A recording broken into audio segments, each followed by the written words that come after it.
100% fee రాయితీతో AI నేర్చుకోవాలనుకుంటున్నారా? Attend quality third gen AI test 2025. President గారి పాత్రలో రీసెంట్ గా సంక్రాంతిలో అద్దరగొట్టేశారు. అనిల్ రావిపూడి గారి దగ్గర చేయడం అంటే పెద్ద కష్టపడాల్సిన అవసరం ఉండదు. అలాగే వెంకటేష్ గారితో కాంబినేషన్ సీన్ లో చేయడం అంటే కొంచెం ఒళ్ళు దగ్గర పెట్టుకోవాలి. ఏమనిపించింది ఫస్ట్ వెంకటేష్ గారితో చేసేటప్పుడు? చూడగలమా వీళ్ళని అనుకునే స్థాయి నుంచి వారి పక్కనే ఉండి నుంచొని ఒక డైలాగ్ వారితో ఆపోజిట్ చెప్పే అదృష్టం రావడం అనేది సంక్రాంతికి వస్తున్న మూవీలోనే హైలైట్ సీన్ అంటే బుల్రాజ్ వచ్చి తిట్టేది. నేను సినిమా హాల్లో నేను అదే ఫీల్ అయ్యాను సార్. యాజ్ ఆడియన్ గా నేను చూస్తూ ఆ రోజున సెట్ లో ఎంజాయ్ చేసిన దానికన్నా కూడా బుల్రాజు అసలు ఎక్కడి ఎట్లా పట్టుకొని వచ్చారు సార్? కరెక్ట్ చెప్పాలంటే ఆడుకునే వయసు. కెమెరా లేకపోతే ఈ షాట్ ఈ యాంగిల్ ఇవన్నీ తెలిసే వయసు కాదు. కానీ ఒక్కసారి చెబితే చాలు, రెండోసారి చెప్పే పరిస్థితి అతనికి లేదు. ఆ బూతులు తిట్టే సీన్ లో అతనైతే కనుక నాకు బాగా ఆశ్చర్యం వేసింది ఏంటంటే, సార్ ఇట్లా నాటకాలు అనేది కూడా ఇప్పటి వరకు కొన్ని వేలల్లో ప్రదర్శనలు అనేది కూడా ఇచ్చే ఉంటారు. సో ఇన్ని ప్రదర్శనల్లో సో మీరు డైరెక్షన్ చేయడము ఇట్లాంటి ఏమైనా జరిగాయా? ఎవరికి లేని అదృష్టం ఈ రంగస్థలం నుంచి సినిమా వరకు ఎవరికి లేని అదృష్టం ఉభయ తెలుగు రాష్ట్రాల్లో నా ఒక్కడికే ఉంది సార్. ఏంటి సార్ అది? నాన్నే గురువు. కొన్ని నాటకాలకి నాన్నకే నేను గురువు. మా అందరికీ ఒక్కసారిగా ఆయనంటే ఇదా అని అనిపించిన ఏదైనా ఉందంటే మీరు ఫస్ట్ చెప్పిన movie sir, middle class melody. మా జీవన విధానాలు మార్చేసింది సార్. ఇప్పుడు ఉండే చోటే ఉన్నాం, ఎప్పుడు తిరిగేదే తిరుగుతున్నాం, కానీ కొత్తగా ఉంటున్నాం. అంటే మనల్ని వాళ్ళు చూశారు, గుర్తుపట్టారు, మన చిన్నపాటి లోపల గర్వం ఉంటుంది. సురభి నాటక రంగం దాని గురించి కూడా ఆ కళాకారులు జీవన విధానం అనేది కూడా సరిగ్గా లేదు, ఆర్థికంగా కూడా మేము చితికిపోతున్నాము, మమ్మల్ని ఆదుకోండి అని చెప్పేసి రీసెంట్ టైమ్స్లో అనేది కూడా వాళ్ళు చెప్తూ ఉన్నారు. ఇదివరకు 10వ తరగతి చదివితే ఉద్యోగాలు వచ్చాయి, ఇంటర్మీడియట్ చదివితే ఇంజనీరింగ్ చదివితే బాగా ఉన్నత స్థాయిలో ఉన్న వాళ్ళు ఉన్నారు. ఇవాళ నాలుక గీసుకోవడానికి కూడా పనికిరావు చదువు. అలాగే నాటకంలో నటన ఒక్కటే కాదు, ఈ రోజుకి వాళ్ళు రకరకాల ఊళ్ళు వెళ్తున్నారు, 7-8 రోజులు అక్కడే ఉండి వాళ్ళ నాటకాలన్నీ ఆడుతున్నారు. ప్రభుత్వం ఆడిస్తోందా? సొంత డబ్బులు పెట్టుకుంటున్నారా? ఓకే సార్, ఏంటంటే టాపిక్ కొంచెం సీరియస్ అయిపోయింది. నేను కళాకారుణ్ణి, నేను అంతటి వాడిని ఇంతటి వాడిని మనం ఎందుకు సార్ అనుకోవటం? ఎంచుకున్న మార్గం అది. నిన్ను ఎంచుకోమని ఎవరు చెప్పలా, నువ్వు దాంట్లో ఉండు ప్రపంచాన్ని బాగు చేయని ఎవరు చెప్పలా. అన్ని జన్మల్లోకి మానవ జన్మ చాలా గొప్పది, మానవ జన్మల్లో కళాకారుడు జన్మ ఇంకా గొప్పది. ఏదైనా ఊర్లో సమస్య ఉందంటే మనం ఖచ్చితంగా ప్రెసిడెంట్ గారి దగ్గరికి వెళ్ళిపోతాం. మరి ఆ ప్రెసిడెంట్ గారు ఏదైనా సమస్య తీరుస్తారనుకుంటారు, కానీ సో అరే ఆ సమస్యను ఎందుకురా బాబు వదిలిపెట్టేసి మీరు కూడా పోండ్రా బాబు అని చెప్పేసి రీసెంట్ టైమ్స్లో మనందరినీ తెగ నవ్వించిన ప్రెసిడెంట్ గారు మరి వెంకట్రావు అనే పాత్రలో కూడా మనందరినీ వేరే మూవీలో కూడా ఎంటర్టైన్ చేసినవారు, అదే F3 మూవీలో. సో ఇలాంటి పాత్రలు చేసిన గోపరాజు విజయ్ గారు ఇప్పుడు మనతో పాటు ఉన్నారు. మరి ఇప్పుడే అర్థమైపోయి ఉంటుంది కదా, సో ఆ స్టెప్ వేసింది ఆయనే అనమాట. Hi sir. Hi sir. నమస్తే సార్. నమస్తే. ఎలా ఉన్నారు సార్? బాగున్నా సార్.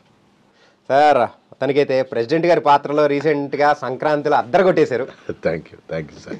ఇంతకు ఆ మూవీ సంగతులతో మొదలెడదామా లేకపోతే ఎట్లా దేంతో మొదలెడదాం సార్? మీ ఇష్టం, మీ ఇష్టం. అని చేసిన సీన్ ఒక్క సీన్ అయినా కానీ అద్దరిపోయేటట్టు చేశారు సార్. అది ఆ పుణ్యం, ఆ సమర్థత, ఆ అవకాశం ఇచ్చిన దర్శకులు వారిదే సార్. ఎందుకంటే అనిల్ రావిపూడి గారి దగ్గర చేయడం అంటే పెద్ద కష్టపడాల్సిన అవసరం ఉండదు. కారణం ఏంటంటే ఆయన చేసి చూపిస్తారు. దాన్ని మనం ఏమాత్రం 30% పట్టుకోగలిగినా ఈ స్థాయికి వస్తాం. అంతవరకు మాత్రం నాకు 2 సినిమాల అనుభవం వారితో. F3 సినిమాలో వెంకట్రావుగా కానీ, అలాగే ఇప్పుడు దీంట్లో ప్రెసిడెంట్ క్యారెక్టర్గా కానీ సంక్రాంతికి వస్తున్నాము. అలాగే వెంకటేష్ గారితో కాంబినేషన్ సీన్లో చేయడం అంటే కొంచెం ఒళ్ళు దగ్గర పెట్టుకోవాలి. మంచి టైమింగ్ ఉన్న సీనియర్ ఆర్టిస్ట్ ఆయన. ఆ టైమింగ్ని రీచ్ అవ్వడం కానీ, ఆ రియాక్షన్స్ని ఓవర్టేక్ చేసి మనం ఎలివేట్ అయ్యే స్థితిలో ఉండాలంటే చాలా ఒళ్ళు దగ్గర పెట్టుకోవాలి. ఓకే సార్, వెంకటేష్ గారితో 2 సినిమాలు చేశారు. ఒకటి F3, చాలా మంచి పేరు తీసుకొని వచ్చింది. వెంకట్రావు అనే మీ పేరు అసలు పేరు ఎవరికి తెలియదేమో, చాలా మంది వెంకట్రావు అని పిలుస్తారు, వెంకట్రావు అని పిలుస్తూ ఉంటారు. సార్ పేరు గోపరాజు విజయ్ గారు, అది కూడా తెట్టుకోండి సార్. మరి F3లో ఫస్ట్ టైం మీరు వెంకటేష్ గారితో చేసేటప్పుడు మీరైతే ఆల్రెడీ మన థియేటర్ ఆర్ట్స్ మన నాటకాలు అనేది కూడా చేసి ఎన్నో నాటకాలు అనేది చేసిన తర్వాత సో మరి మూవీస్లో కూడా వచ్చారు. సో ఏమనిపించింది ఫస్ట్ వెంకటేష్ గారితో చేసేటప్పుడు? నాకు బాగా ఇష్టమైన హీరో సార్ ఆయన. ఒక ధర్మచక్రం లాంటి సినిమాలు కానీ, తర్వాత చంటి లాంటి సినిమాలు కానీ బాగా ఇష్టంగా చూసిన జనరేషన్లో నేను ఒకడిని. అటువంటిది కనీసం మనం విడిగా చూడగలమా వీళ్ళని అనుకునే స్థాయి నుంచి వారి పక్కనే ఉండి నుంచొని ఒక డైలాగ్ వారితో ఆపోజిట్ చెప్పే అదృష్టం రావడం అనేది ఎప్పుడో కళాకారుడిగా ఎక్కడో చేసుకున్న అదృష్టం అనే చెప్పాలి. ఒక గ్రామీణ ప్రాంతాల్లో ఉన్న నేను ఇవాళ ఈ సెల్యులాయిడ్ అంటే ఈ స్థాయి పెద్దవారి మధ్య చేయటం అనేది నిజంగా పూర్వజన్మ సుకృతమే. సో ఫస్ట్ టైం యాక్ట్ చేసేటప్పుడు ఆ సీన్లో కూడా మీరు కొంచెం అరే ఏంటిది అని అనుకున్న సందర్భం ఉందంటగా? అంటే అది అంతమంది పెద్దవాళ్ళ మధ్య చేసేటప్పుడు మనం గతంలో స్టేజీలో ఎన్ని చేసాం, ఎన్ని అవార్డులు వచ్చినాయి ఇవన్నీ ఉండవు సార్. అక్కడ ఆ రోజు ఆ భయము అదంతా కొత్తే. ఒక అదృష్టం ఏంటంటే 2-3 టేకులు తీసుకోవటం అనేది సహజంగా సీన్కి జరుగుతుంది ఒక షాట్కి. అది తీసుకున్నప్పుడు అనిల్ గారు చేసి చూపించేస్తారు. ఓకే, అప్పుడు మన నర్వస్ వెళ్ళిపోతుంది. రెండోసారికి మన నర్వస్ వెళ్ళిపోతుంది. మూడోసారి వాళ్ళకు అనుకున్న ప్యూరిటీ అనగా ఆ పాత్రధారుడే మిగులుతాను తప్పితే చేసే మనం ఉండం అక్కడ 100%. ఓకే, అనిల్ గారి దగ్గర ఆ ఫ్లెక్సిబిలిటీ ఉంటుంది సార్. అనిల్ గారు, అలాగే ఆయనకి కో రైటర్గా ఉండే సాయి గారు, అలాగే నారాయణ గారు, వీళ్ళందరూ సూపర్ బ్యాచ్. అది రాజేష్ అని, సూర్య గారు బాగుంటుంది. కో డైరెక్టర్ సత్యంబాబు గారు, అందరూ ఫ్రెండ్లీ అట్మాస్ఫియర్ ఉంటుంది ప్రొడక్షన్ కానీ ఇది కానీ. సార్ మరి సంక్రాంతికి వస్తున్న మూవీలోనే హైలైట్ సీన్ అంటే బుల్రాజ్ వచ్చి తిట్టేది. అవును, మీరున్న సీన్. అవును, అది నా అదృష్టం. ఏంటంటే థియేటర్లో ప్రతి ఒక్కరు కూడా అంటే చప్పట్లు కొడుతూ వాళ్ళ ఒక ఆనందాన్ని వాళ్ళు మనుషులనే అంటే పెద్దోళ్ళ చిన్నోళ్ళ అనేది మర్చిపోయి చిన్న పిల్లల్లా బిహేవ్ చేస్తే ఎంజాయ్ చేసిన సీన్ అనమాట. ఆ రెస్పాన్స్ అనేది మీరు చూసినప్పుడు ఎలా అనిపించింది? నేను సినిమా హాల్లో నేను అదే ఫీల్ అయ్యాను సార్. యాజ్ ఆడియన్గా నేను చూస్తూ, నేను సినిమా రిలీజ్ అయిన 3-4 రోజుల తర్వాత చూసాను సినిమా. అంటే నాటక ప్రదర్శన నుండి రోజు ఆ బిజీ మీద తిరుగుతూ చూడటం కుదరలేదు. చూసినప్పుడు నేను సేమ్ ఫీల్ అయ్యాను. ఆడియన్గా ఏంటంటే ఫుల్ ఎంజాయ్ చేశాను నేను కూడా. ఆ రోజున సెట్లో ఎంజాయ్ చేసిన దానికన్నా కూడా థియేటర్లో ఇంకా బాగా ఎంజాయ్ చేశాను. మరి దాన్ని ముందుగానే అంచనా వేసి ఆడియన్ని పల్స్ పట్టుకోవడం అనేది దర్శకుడు గొప్పే. ఓకే, ఇంతకు బుల్రాజు గురించి మాట్లాడదామా సార్? ప్రమాణం. బుల్రాజు అసలు ఎట్లా పట్టుకొని వచ్చారు సార్? అంటే వాస్తవానికి నేటివ్ భీమవరం అన్నారు సార్. ఓకే, తర్వాత ఎక్కడన్నారు అతన్ని ఆ వయసుకి ఆడుకునే వయసు, కరెక్ట్గా చెప్పాలంటే ఆడుకునే వయసు. కెమెరా లేకపోతే ఈ షాట్, ఈ యాంగిల్ ఇవన్నీ తెలిసే వయసు కాదు. కానీ ఒక్కసారి చెబితే చాలు, రెండోసారి చెప్పే పరిస్థితి అతనికి లేదు. ఓకే, ఆ బూతులు తిట్టే సీన్లో అతనైతే కనుక నాకు బాగా ఆశ్చర్యం వేసింది ఏంటంటే తిట్టలేకపోతున్నాడు, అతనికి రావట్లే బూతులు. ఎందుకంటే అతను విడిగా అలవాటు లేదనుకుంటా. అంటే ఇంకా అతను ఒక పద్ధతిలోనే ఉన్నాడు. అతని చేత బూతులు తిట్టించకుండా షాట్లో వాడటానికి చేయించడానికి అనిల్ గారు చాలా కష్టపడ్డారు. అంటే వాడిని ఒప్పించాలి, ముందు వాడు తిట్టాలంటే ఒప్పించాలి వాడిని. ఏబిసిడి లాగా చెప్తూ చాలా చాలా కష్టపడ్డారు. బుల్లిరాజు బాగా ఎలివేట్ అయ్యాడు అంటే ప్రధానమైన సూత్రధారులు మొదట అనిల్ గారు అయితే, 2 డైరెక్షన్ డిపార్ట్మెంట్.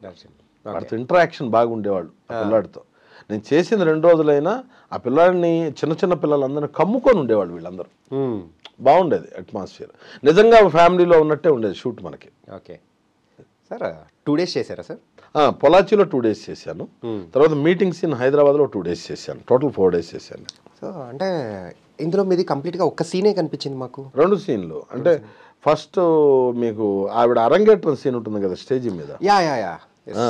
అరంగేట్రం సీన్లో అది తర్వాత చేసాం. ఫస్ట్ చేసింది ఇంటి దగ్గర సీన్. సేమ్ మళ్ళీ అదే బ్యాచ్ ఆడిటోరియంలో చేసాం.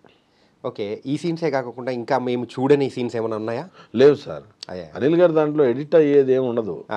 అయితే స్క్రిప్ట్లో అవ్వాల్సిందే కానీ, ముందు అవ్వాల్సిందే కానీ, దీంట్లో అయితే మాత్రం లేదు. ఓకే, నా నుంచి తీసుకున్న ఎవరి రియాక్షన్, ఎవరి షాట్ వాడారు సార్. అంతవరకు మాత్రం చాలా అదృష్టవంతుడు నేను. కానీ మీ యొక్క రియాక్షన్ ఒకటైతే భలే ఉంటుంది సార్. అది మొత్తం అయిన తర్వాత వెనకలో ఉన్న మీ తోటి వాళ్ళకి కూడా చెప్తారు ఇంకా మీరు ఇంటికి పోయి ఏం చేయాలంటే అని చెప్పేసి మీరు ఒక్కసారిగా టోన్ చేంజ్ చేస్తారు సార్. మనం ఏం నాకు అదే చెప్పింది, మనం ఏం చెయ్యక్కర్లేదు సార్. ఆయన వచ్చి నుంచొని కెమెరాలో చేసి చూపించి ఏం చేయాలో మనకి అరటిపండు ఒలిచి చేతిలో పెట్టినట్టు చేసి చూపించి వెళ్ళిపోతారు అనిల్ గారు. ఓకే, యాజ్ ఇట్ ఈజ్ మనం 30% ఫాలో అయితే చాలు. అందుకే అంత పేరు రావడానికి కారణం కూడా ఆయనే. మన చేత ఏం చేయించుకోవాలి అనేది ఆయనకి బాగా క్లారిటీ. ఓకే, చాలా హెల్దీ వాతావరణంలో ఉంటుంది ఆయన దగ్గర చేయటం, ఇబ్బంది ఉండదు. సో ఇప్పుడైతే రీసెంట్గా జరిగిన సంక్రాంతికి వస్తున్న గురించి మాట్లాడేసుకున్నాం. సో మీ నేపథ్యం గురించి కూడా మాట్లాడదాం సార్. ఖచ్చితంగా. నాన్నగారు మరైతే ఎన్నో నాటకాలు అనేది వేసి నాటక మండలి, సో అందులో మీకైతే సుమారు 30 సంవత్సరాలు 35 సంవత్సరాల అనుభవం అనేది ఉండొచ్చా సార్?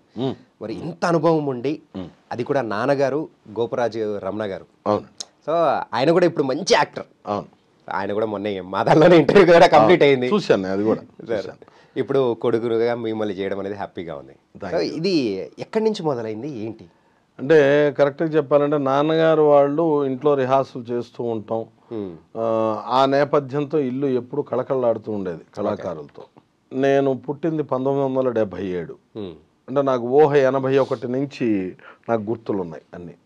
81 నుంచి 86 వరకు ఇంట్లో రిహార్సల్ వాతావరణం, కళాకారులు రావడం, లేడీ ఆర్టిస్టులు రావడం, టెక్నీషియన్స్ రావడం, ఇలా ఉండేవాడు. 86 నుంచి నేను ట్యూషన్లో నాటకాలు ఆడటం స్టార్ట్ అయింది. 90 దశకానికి వచ్చేటప్పటికి నాన్నగారికి అప్పుడు అన్నయ్య చేసేవాడు కొద్ది రోజులు నాన్నగారితో. ఓకే, మా అన్నయ్య చేసేవాడు. అన్నయ్య చిన్నగా ఇంకా వాడికి ఇంట్రెస్ట్ లేక పక్కకి రావడంతో ఒక బాలనటుడు అవసరం అయ్యాడు పోటీలు వెళ్ళబోయే ముందు. ఇది 1990 అక్టోబర్. ఓకే, ఈ పరుచూరు వారి పరిషత్తులకి వాటికి అవసరపడి ఏం చేశారంటే తప్పని పరిస్థితిలో నన్ను తీసుకున్నారు. మీది కూడా యాక్సిడెంటల్గా, అంటే ఆయన పక్కకి నన్ను తీసుకోవటం అనేది తప్పని పరిస్థితి.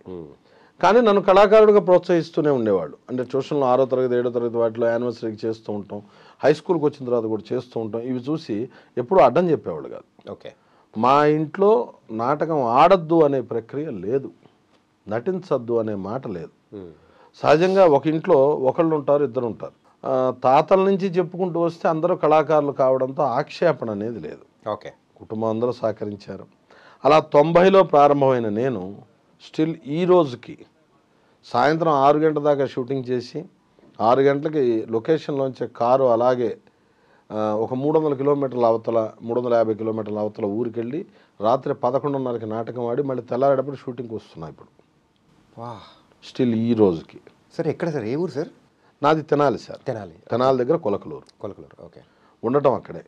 ఇక్కడ నుంచి వెళతాను, షూటింగ్ ఉంటే హైదరాబాద్ వస్తాను, ఓకే, లేకపోతే అక్కడికి వెళ్ళిపోతాను. ఇవాళ మీకు ప్రదర్శన కమిట్ అయ్యాను అనుకోండి, నాటకం షూటింగ్ 2 తప్పదు అనుకోండి, నేను మొదట ఎవరికి కమిట్ అయ్యానో వాళ్ళదే ప్రాధాన్యత. ఓకే, నాటకంకి అయితే నాటకం, షూటింగ్ అయితే షూటింగ్, 2 ఒకటే రోజు వచ్చింది అనుకోండి. నాకు ఈ పరిస్థితి జరిగింది కూడా. ఎందుకంటే గుంటూరు కారం చేసేటప్పుడు త్రివిక్రమ్ గారితో చేస్తున్నప్పుడు ఇదే స్థితి వస్తే ఆ డేట్ అడ్జస్ట్ చేసే పరిస్థితి లేదు వాళ్ళకు కూడా, నన్ను వదిలిపెట్టే పరిస్థితి లేదు. నేను త్రివిక్రమ్ గారిని డైరెక్ట్గా అడిగాను, సార్ ఇది సార్ పరిస్థితి అంటే, ఎన్ని గంటలకు వెళ్ళాలి మీరు అన్నారు. ఇప్పటికి ఆల్రెడీ 6 అయిపోయింది సార్, ప్యాకప్ అయిపోతే కనుక ఇక్కడ నుంచి బయలుదేరటమేనండి. ఇంకా ఇటు ఓఆర్ఆర్ శంకరపల్లి నుంచి ఓఆర్ఆర్ మీద గట్టి వెళ్ళిపోవటమే సార్, నేను మార్టూరు వెళ్ళాలి, 340 కిలోమీటర్స్ సార్ అన్నాను. సరే ఓకే మూవ్ అన్నారు, అంతే, ఇంకా రెండో మాటలేదు. ఆయన అంటే అటువంటి దర్శకులు కూడా మాబోటి రంగస్థల కళాకారుని అర్థం చేసుకొని నాటక ప్రదర్శనలకు పంపించిన వాళ్ళు చాలామంది ఉన్నారు. సామాజ వర్గంలో డైరెక్టర్ రామ అబ్బరాజు కానీ, అలాగే సాగర్ చంద్ర గారు కానీ, నాటకం సార్ పలానా రోజు నేను రాలేను అంటే భీమ్లా నాయక్ అప్పుడు కూడా అడ్జస్ట్ చేసుకున్నారు అట్లా. ఓకే, నాకు నాటక ప్రదర్శనకి షూటింగ్కి ఇబ్బంది పెట్టిన దర్శకులు లేరు ఇంతవరకు. ఆ విషయం చాలా అదృష్టవంతులం మేము. చాలా డైరెక్టర్స్ దగ్గర నుంచి కూడా సో ఈ రంగస్థలానికి సో వాళ్ళంతూ తోడ్పాటు అనేది కూడా సో మిమ్మల్ని ఆపకుండా అనేది కూడా చేస్తూ ఉన్నారు. అంటే మనం హానెస్ట్గా అబద్ధం చెప్పకుండా ఉంటే గనక ఖచ్చితంగా ఎవరైనా మనం సహకరిస్తారు సార్. ఓకే, దీంట్లో ఎటువంటి సందేహం లేదు. వేరే షూటింగ్ ఉందని అబద్ధం చెప్పటము, లేకపోతే వేరే పర్సనల్ యాక్టివిటీస్ ఉన్నాయని చెప్పడం కాదు. మా నుంచి మా ఇంట్లో ఫంక్షన్ల కన్నా మేము నాటక ప్రదర్శనకే ప్రాధాన్యత ఇస్తాం. ఓకే, పెళ్లి రోజు పుట్టినరోజు ఏమీ ఉండవు, ఓన్లీ నాటక ప్రదర్శన ఉందా వెళ్ళిపోవడమే. సార్ మరి చాలామందికి కూడా అనిపించవచ్చు నాటక రంగంలో కూడా మీకంటూ ఒక ప్రత్యేక గుర్తింపు అనేది కూడా ఉంది. సో కానీ సినీ ఎంట్రీ అనేది కూడా సినిమా రంగంలోకి ఎంట్రీ అనేది కూడా లేట్గా రావడానికి గల రీజన్ ఏంటి? నాన్నగారు అయినా కానీ సో తర్వాత మీరైనా కానీ ఏం సార్ మనదే లోపం. వాళ్ళెవరూ వద్దనలేదు, వచ్చినవాడు పొమ్మని లేదు. ఇప్పుడు మనకు ఉన్నంతలో చాలే అని సర్దుకున్నంత కాలం అలాగే ఉన్నాం. వయసు కొంత మీద పడుతోంది, కుటుంబ భారాలు పెరుగుతున్నాయి, కొంచెం ముందుకు వెళ్ళాలి అని మనకి మైండ్లో అనిపించినప్పుడు మనం కూడా తలుపు తీసుకొని బయటకు వచ్చాం. ఆ విధంగా వచ్చిన ప్రతిసారి అవకాశం ఇచ్చారు. ఓకే, మనం వెళ్ళి నుంచుంటే ఖచ్చితంగా అవకాశం ఇచ్చారు. అంటే ఫస్ట్ ఈ ప్రయాణం అనేది ఎక్కడ మొదలైంది, ఏ సినిమాతో మొదలైంది అనుకోవచ్చు? 2007 సత్యనారాయణ స్వామి మహత్యం సినిమాతో మొదలైంది సార్ నాది. తర్వాత గంధర్ నాగరాజు గారు అని రైటర్ ఉండేవాళ్ళు, ఆయన అంటే మొదటి సినిమా రచయిత డాక్టర్ సాయిమాధవ్ బుర్రా గారు. వారు మేము తెనాలి కావటం, సోదరుడుగా నాతో బాగా ఇదిగా ఉంటారు ఆయన. ఆయనతో స్టార్ట్ అయ్యాను నేను. వాస్తవానికి ఆయన ఇచ్చిన అవకాశంతో మొదలయ్యాను. తర్వాత బాణం, అలాగే మళ్ళీ రాజేంద్ర ప్రసాద్ గారితో చేశాను సినిమా ఓనమాలు చేశాను. దత్తు గారు వాళ్ళ బ్యానర్లో చేసింది ఓం శాంతి శాంతి హే అని ఒక సినిమా చేశాను. ఓకే, అట్లా చిన్న చిన్నగా చేసుకుంటూ వచ్చాను. ఈ మధ్యకాలంలో ఈ లాస్ట్ 3 yearsలో కొంచెం ఫుల్గా చేస్తున్నాను. సో గుర్తింపు అనేది కూడా ఏ మూవీతో వచ్చింది అనుకోవచ్చు? 2 చెప్పుకోవాలి సార్. నన్ను ప్రపంచానికి ఒక ప్రత్యేకంగా పరిచయం చేసింది సినిమా మొత్తం మనం ఉండక్కర్లేదు, ఒక్క నిమిషం ఉన్నా సరే మనం బాగా ప్రాచుర్యం పొందుతాం అనేది నిరూపించింది F3. తర్వాత మళ్ళీ మీమ్స్ రూపంలో బాగా నాకు పేరు వచ్చింది సామాజిక వర్గమన. నరేష్ గారు నాది కాంబినేషన్లో ఉంటుంది. అది ఆ దర్శకుడు అబ్బరాజు గారు, రామ్ అబ్బరాజు గారు, ఆయన కూడా చాలా ఎక్సలెంట్.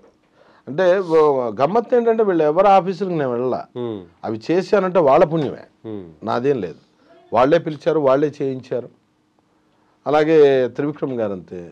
సాగర్ చంద్ర గారు నన్ను పిలిచి భీమ్లా నాయక్లో పెట్టినప్పుడు సెట్లోకి వస్తూ సారు పైన గైడ్లైన్స్ చూస్తున్నప్పుడు ఆయన నోట్ చేసి మీరు ఎక్కడా ఏమిటని అడిగారు నన్ను. ఫలానా చోట సార్ అన్నాను. అసోసియేట్ డైరెక్టర్ రవీంద్ర గారిని ఉండేవాళ్ళు, ఆయన చెప్పారు సార్ స్టేజ్ అండి విజయ్ గారని. అక్కడి నుంచి కొంచెం టచ్లో ఉండండి అన్నారు. అలా త్రివిక్రమ్ గారి జోనర్లోకి వెళ్ళడం జరిగింది. బాగా ఈ మధ్యకాలంలో బాగా పేరు వచ్చిన వెబ్ సిరీస్ బృంద, త్రిష గారితో చేసింది. దానిలో నిజంగా ఎంత అనిపించిందంటే మీరు ఆ ఎస్ఐ పాత్రలో చేస్తూ త్రిష గారిని ఎప్పుడు ఇరిటేట్ చేస్తూ ఉంటారు, చిన్న చూపు చూస్తూ ఉంటారు. అరే కొంచెమన్నా ఎక్కడన్నా ఒక పాజిటివ్ అనిపించ అంటే అస్సలు లేనే లేదు. అది చాలామంది పెద్దవాళ్ళని ట్రై చేశారట, మరి నాకెలా వచ్చింది అనేది అది విధిరాతనే చెప్పుకోవాలి. భీమ్లా నాయక్ చేస్తున్నప్పుడే ఫణి అని అసిస్టెంట్ డైరెక్టర్ ఉండేవాడు, మాతో కూడా కానిస్టేబుల్ క్యారెక్టర్ చేసేవాడు దాంట్లో. అతను ఆ వెబ్ సిరీస్కి అసోసియేట్. అతను ఏం చేశాడు, సార్ ఒకసారి ఆఫీస్కి రండి సార్ అంటే నేను లైట్ తీసుకున్నా. 2 రోజులు అయిన తర్వాత సార్ మనది ప్యాకప్ అవ్వగా రండి సార్ అన్నాడు. వస్తూ వెళ్ళాను. వెళ్ళినప్పుడు ఆడిషన్ చేశాను. డైరెక్టర్ గారు వచ్చారు, నాకు అలా కాదు ఇలా అన్నారు, సూర్య గారు చేశాను, ఫిక్స్ అన్నారు, అయిపోయి. అది కూడా నేను ఆఫీస్కి వెళ్ళింది కాదు. అంటే వెళ్ళకపోవడం అనేది నా లోపమే, కానీ నాకు వచ్చిన అవకాశాన్ని జాగ్రత్తగా వాడుకోవటం నా బాధ్యత. అంతే, వెళ్ళాలి, తిరగాలి. ఇప్పుడు నేను అనేవాడిని ఎలా తెలుస్తాను వాళ్ళకి? నా ఇంటికి వచ్చి తెలుసుకోరుగా. మనకు మనం పరిచయం చేసుకుంటేనే ప్రపంచానికైనా మన అర్థమవుతుంది. ఖచ్చితంగా పరిచయం చేసుకోవాలి. ఆ లోపం ఉంది, సరి చేసుకుంటున్నాను, ఇంకా సరి చేసుకోవాలి. అంటే ఇంకొక విషయం కూడా అనుకోవచ్చా ఏంటంటే మీకు అవకాశాలు రావడంలో నాన్నగారి పాత్ర ఎంతవరకు అనుకోవచ్చు? ఆయన రికమెండ్ చేశారని కూడా అనుకుంటారేమో అని అనుకోవచ్చా? అంటే చెబితే ముఖస్తుతిగా ఉంటుందేమో, ప్రొఫెషనల్ ట్రాన్సాక్షన్ ఇద్దరి మధ్య ఉండదు సార్ అసలు. ఆయన ఇప్పుడు సార్ మే ఇద్దరం ఏమవుతామో తెలిసిన వాళ్ళు అడిగితే కనుక చూడండి అబ్బాయికి కూడా ఏదైనా అవకాశం ఉంటే చూడండి అంటారు, కానీ ప్రత్యేకంగా భుజాన వేసుకొని ఆయన చెప్పటం కానీ నేను చెప్పమనడం కానీ ఇది సాధ్యమైనంత వరకు ఉండదు. స్వయం ఆయన నాకు నేర్పిన అలవాటు ఏంటంటే నీ పేరు నువ్వు సంపాదించుకోవాలి. ఓకే, నీ కెరీరు అలాగే నీకు సంబంధించిన సర్కిల్ మొత్తం ఉండాలి. ఆయన ఏమి ఇష్టపడతారంటే రమణ గారి అబ్బాయి విజయ్ అంటే ఇష్టపడరు ఆయన. గోపరాజు విజయ్ వాళ్ళ నాన్న గోపరాజు రమణ అంటే ఇష్టపడతారు ఆయన. ఒక తండ్రిగా అంతకంటే ఇంకేం కావాలి సార్? నేను కూడా ఏమంటానంటే అలా పిలిచారని ఆ గెలుపు మీదేగా అంటా నేను. ఎందుకంటే అలా ఆ స్థాయికి తయారు చేయటం అనేది కూడా ఆయనదేగా. ఇప్పుడు నాకు గురువు ఆయనే. 90లో నాటకం మొదలుపెట్టిన దగ్గర నుంచి గురువు ఆయనే. 90 నుంచి 98 వరకు ఆయనతోనే చేశాను నాటకాలు. 98, 99, 2000 గుంటూరు టీంలో నుసుము కోటిశివ గారని, అలాగే హైదరాబాద్ దుగ్గిరాజు సోమేశ్వరరావు గారు, ఇలా వీళ్ళతో ఈ బ్యాచ్తో చేసేవాడిని. తర్వాత కరణం సురేష్ అన్నయ్య అని చెప్పి చనిపోయారు అన్నయ్య, ఆయనతో చేసేవాడిని. వరికోటి శివప్రసాద్ గారు అనే ఆయనతో చేసేవాడిని. ఇట్లా చాలా టీములతో చేసేవాడిని. మళ్ళీ నాన్న రిటైర్ అయ్యే టైంకి, అనగా అప్రాక్సిమేట్ 2010 ఆ ప్రాంతానికి వచ్చే టైంకి ఒక 3-4 ఏళ్ల ముందు నుంచి అనుకుంటున్నాం చేద్దామా, ఇద్దరం చేద్దామా అని. అంటే నేను ఒక పక్క నుంచి స్టేజ్లో ఒక స్టేజ్కి వచ్చున్నాను, ఆయన హైదరాబాద్ టీములతో చేస్తూ ఇద్దరం ఆపోజిట్ టీమ్స్లో ఉన్న సందర్భాలు ఉన్నాయి. ఓకే. ఆ స్థితిలో నుంచి నేను ఇక మన ఇద్దరం సొంతంగా చేద్దామా, దీన్నే నేను మెయిన్ ప్రొఫెషన్గా తీసుకోదలుచుకున్నాను. అంటే నేను చదువుకోలేదు సార్, ఇంటర్మీడియట్ డిస్కంటిన్యూ. ఓకే. నాటకమే తెలుసు, ఇంకేం రాదు, నేర్చుకోలేదు, చేత కాదు. క్యారమ్ బోర్డు కూడా రాదు సార్, తెలియదు. కార్డ్స్ పేరు కూడా తెలియదు ఈ రోజుకి. ఓకే. ఎందుకంటే ఎప్పుడూ ఇల్లు లేదా నాన్నతో పాటు నాటకం, ఆ 2 వ్యాపకాలు తప్ప వేరేదంటూ ఏమీ లేదు. తెలియదు. వా, తెలియదు. Super sir. అది ఆ వాతావరణం ఎలా పెరిగారంటే స్నేహితులతో తిరగటం, సినిమాలకు వెళ్ళటం ఇవి కూడా లేవు.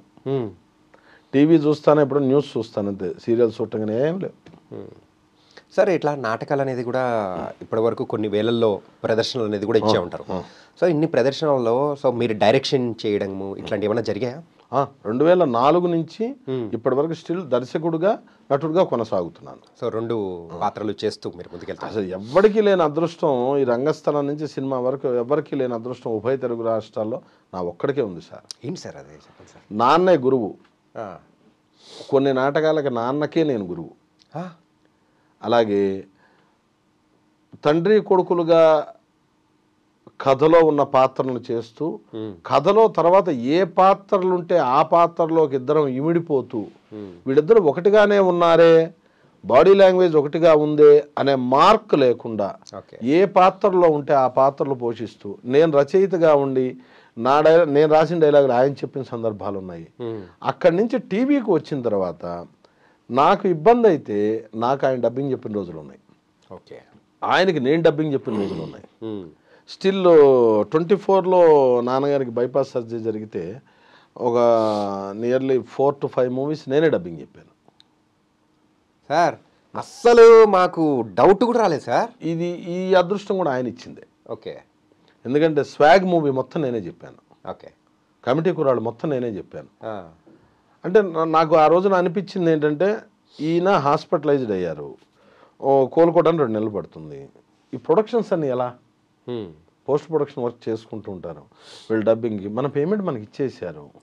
ఇచ్చేసిన తర్వాత ఇది బాధ్యత రాహిత్యంగా వదిలేయకూడదు, దీన్ని మనం ఏదైనా చేయాల్సింది అని వెంటనే మా నాన్నగారు మేనేజర్ల గారి ద్వారా నేను ఆ ప్రొడక్షన్ వాళ్ళతో అప్రోచ్ అయ్యి వాళ్ళతో మాట్లాడి, నేను వస్తా, చెప్తాను, టెస్ట్ చేసుకోండి, ఓకే అనుకుంటే త్రూ అవుదాం, ఓన్లీ కన్వేయన్స్ అమౌంట్ తీసుకొని చెప్పాను నేను.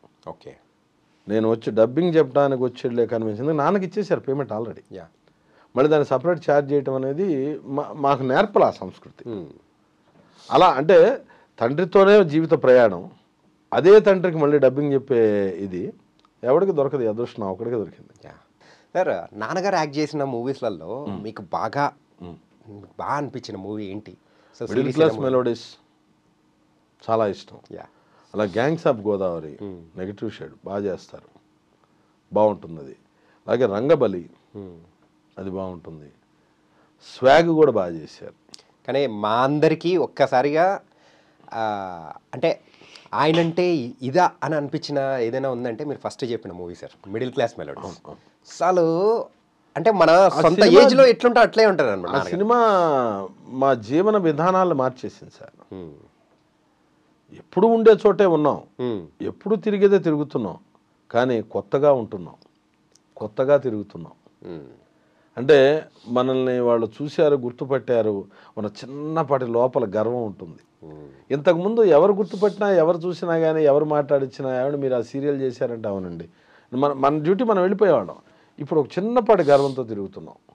దానికి కారకులు దర్శకుడు వినోద్ గారు, అలాగే భవ్య క్రియేషన్స్. ఇది చెప్పేప్పుడు కంపల్సరీగా ఒక మాట చెప్పాలి. ఆ సినిమా మా ఊర్లో షూటింగ్ చేయటానికి స్థితి దాకా ఆ స్థాయికి రావడానికి కారణం ప్రభావతి గారు, సురభి ప్రభావతి. తను ఎందుకంటే తను వాళ్ళకి సెలెక్ట్ అయ్యి వాళ్ళ దగ్గరికి వెళ్ళినప్పుడు తను కూడా మా టీమ్ ఆర్టిస్ట్. తను వాళ్ళ దగ్గరికి వెళ్ళినప్పుడు ఏం చేసిందంటే తను మీకు విజయ్ గారు నేను పరిచయం చేస్తానండి, ఒకసారి మీకు థియేటర్ ఆర్టిస్ట్ కానీ లొకేషన్ కానీ ఒకసారి చూడొచ్చు మీరంటే, వినోద్ గారు వాళ్ళు గుంటూరు రావటం, అలాగే వాళ్ళు కొలకలూరు రావడం, సన్నీ గారు కెమెరామెన్ అందరూ, అలా ఒక వరుస కుదిరిపోయింది. ఇవాళ ఆ సినిమా గుర్తొచ్చినప్పుడల్లా తను రికమెండ్ చేసినవి గుర్తొస్తాయి. కానీ ఏంటంటే మీ జీవన విధానం మార్చేసిన, అంటే సింపుల్గా చెప్పాలంటే ఒక టర్నింగ్ పాయింట్ వచ్చిన సినిమా ఏదైనా ఉందంటే అది మిడిల్ క్లాస్ మెలోడీస్. 100%. మరి ఆ మూవీ అది కూడా మీ ఊర్లోనే, అది మా ఒక్క కుటుంబానికే కాదండి, రంగస్థల కళాకారులందరికీ ఒక ధైర్యాన్ని ఇచ్చినటువంటి కోట శ్రీనివాసరావు గారు, తనిఖీల భరణి గారు, ఎల్బి శ్రీరామ్ గారు, ఆ జనరేషన్ తర్వాత రంగస్థల కళాకారుల మీద పెద్దగా శ్రద్ధ చూపిన దాఖలాలు ఇండస్ట్రీ లేదు. ఓకే, ఒక టర్మ్ తర్వాత. కానీ ఒక్కసారి మళ్ళీ రంగస్థల కళాకారుల వైపుకి కెమెరాలు తిప్పి దుర్బిణి వేసి మరి ఈ రోజుకి వెతుకుతున్నారు, ఈ రోజుకి పట్టుకుంటున్నారు. చాలామంది ఆర్టిస్టులు ఉన్నారు, సురభి కళాకారులు ఉన్నారు, బలగంలో చేసిన వాళ్ళు ఎక్కువ మంది రంగస్థల కళాకారులు ఉన్నారు. ఇవాళ రంగస్థల కళాకారులకు ఇవాళ ఒక ఐడెంటిటీ ఉంది. ఐడెంటిటీ రావడానికి ఈ మధ్య కాలంలో ఒక ప్రముఖ పాత్ర వహించిన సినిమా భవ్య క్రియేషన్స్ వాళ్ళది మిడిల్ క్లాస్ మెలోడీస్. అది మా ఒక్క కుటుంబమే కాదుగా, రంగస్థల కుటుంబం మొత్తానికి వచ్చింది ఆ గౌరవం.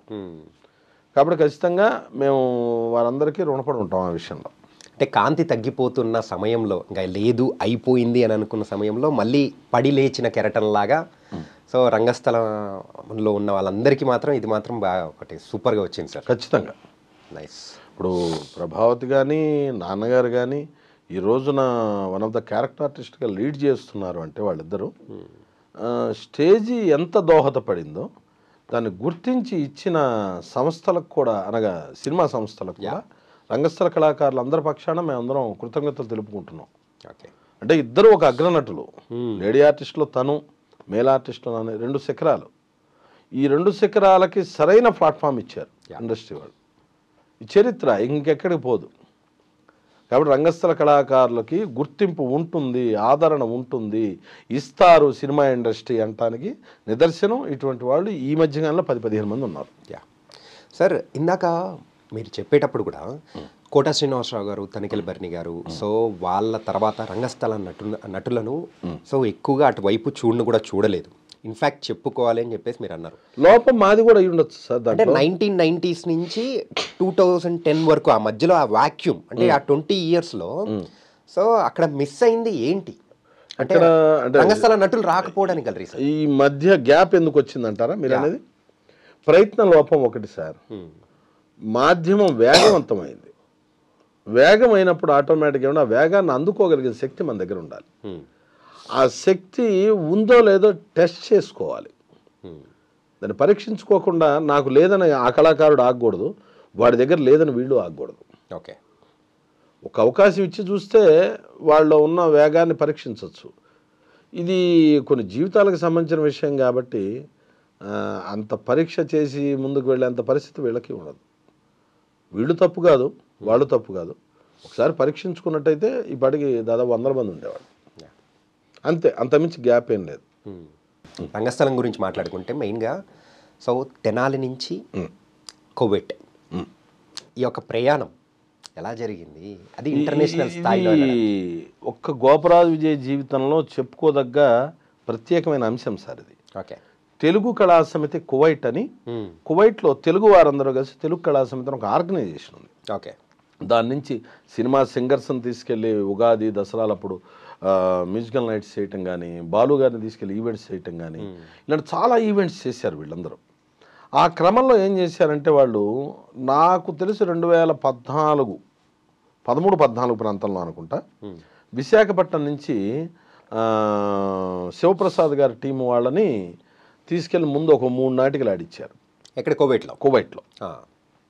తర్వాత 2016కు వచ్చేపాటికి 16కు వచ్చేప్పటి నంద్యాల నుంచి కళారాధన టీం అని చెప్పి ఉన్నారు, డాక్టర్ రవికృష్ణ గారు, ఎస్ఆర్ఎస్ ప్రసాద్ గారు, వాళ్ళని తీసుకెళ్ళి ఆడిచ్చారు. ఓకే, వాళ్ళని ఆడించే క్రమంలో ఇంకా మంచి టీం ఏది ఉంది అంటే వాళ్ళ ఎంక్వైరీలో కానీ మిత్రులు చెప్పిన దీని ప్రకారంగా కానీ నంద్యాల ప్రసాద్ అన్నయ్య అంటాం, ఆయన చెప్పిన దీని ప్రకారం కానీ స్వామి గారని వైఎస్కేఎన్ స్వామి తెలుగు కళా సమితికి అప్పుడు ప్రధానమైన భూమిక పోషిస్తూ ఉన్నారు. ఆయన నాకు ఫోన్లో పరిచయం అవ్వడం, అది నేటివ్ విశాఖపట్నం. ఆ ఫోన్లో పరిచయం అయ్యి నాతో ఆయన ఆంతరంగికంగా మాట్లాడుతూ మీద మంచి స్నేహితులుగా ఆ రోజు నుంచి ఈ రోజు వరకు ఉన్నాం. అలా మొదలైంది. ఆయన మా నాటికలు 3 నాటికల్ని అక్కడికి కువైట్ ఇన్వైట్ చేయటం, మా సమాజాన్ని ఒక గ్రామీణ ప్రాంతం నుంచి తెనాలి పక్కన పల్లెటూరు నుంచి కువైట్ స్థాయికి వెళ్ళడానికి, ఆ స్థాయికి మా సంస్థ ఎదగటానికి తోటి కళాకారులు సాంకేతిక నిపుణులు ఎంత ముఖ్యమో మాకు వేదికల అవకాశం కల్పించిన తెలుగు నాటక పరిషత్తు నిర్వాహకులందరి పుణ్యం కూడా. ఓకే. ఆ తర్వాత మా సంస్థను తీసుకెళ్ళి అక్కడ మాకు ఎనలేని కీర్తి వచ్చే ప్రదర్శనలు చేయించి ఈ రోజుకి కువైట్ వెళ్ళిన చరిత్ర మా ఊరికి ఒక అవకాశంగా దక్కడానికి కారణమైన స్వామి గారికి కూడా ఈ ముఖంగా మేము కృతజ్ఞతలు తెలియజేసుకోవాలి. ఓకే. మాకు మంచి కుటుంబ సన్నిహితుడు ఆయన. ఒక విధంగా చెప్పాలంటే మాకు పెద్ద దిక్కు లాంటివాడు.